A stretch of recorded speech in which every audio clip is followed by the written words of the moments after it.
Unfortunately, over the past month, Russia has shown the full extent of its contempt for diplomacy and international law.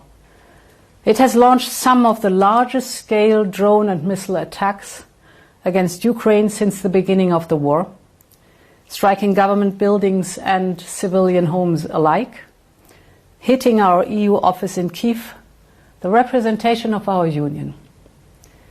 The threats to our union are also rising. In the last 2 weeks, Russian Shahid drones have violated our union's airspace, both in Poland and in Romania. These are not the actions of someone who wants peace. Again and again, President Putin has escalated, and in response, Europe is increasing its pressure. This is why today I'm presenting the 19th package of sanctions. First, on energy. Russia's war economy is sustained by the revenues from fossil fuels. We want to cut these revenues.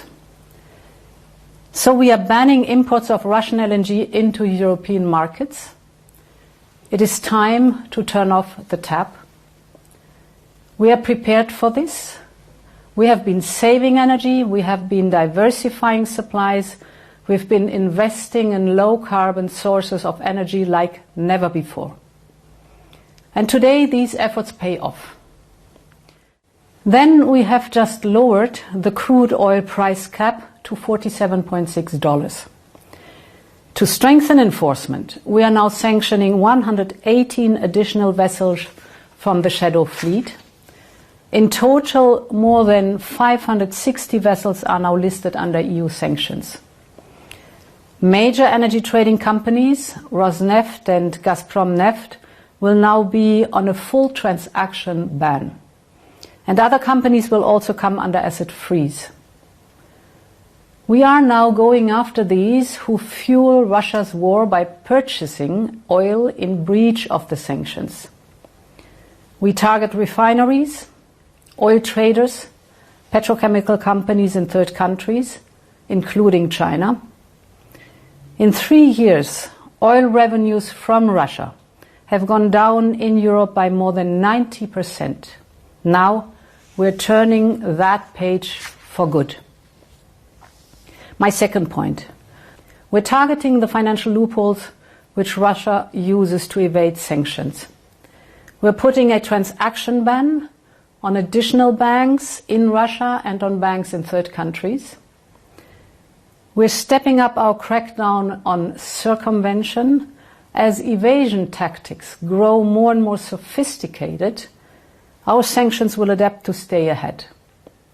Therefore, for the first time, our restrictive measures will hit crypto platforms and prohibit transactions in cryptocurrencies.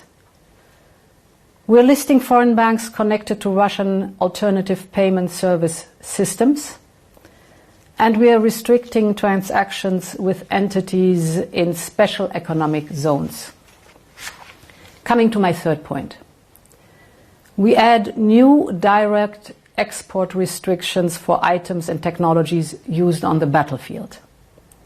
We also list 45 companies in Russia and third countries.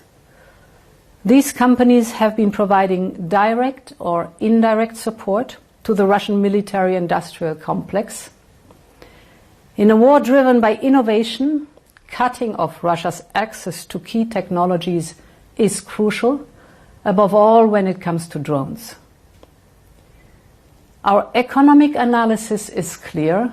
Our sanctions are severely affecting the Russian economy.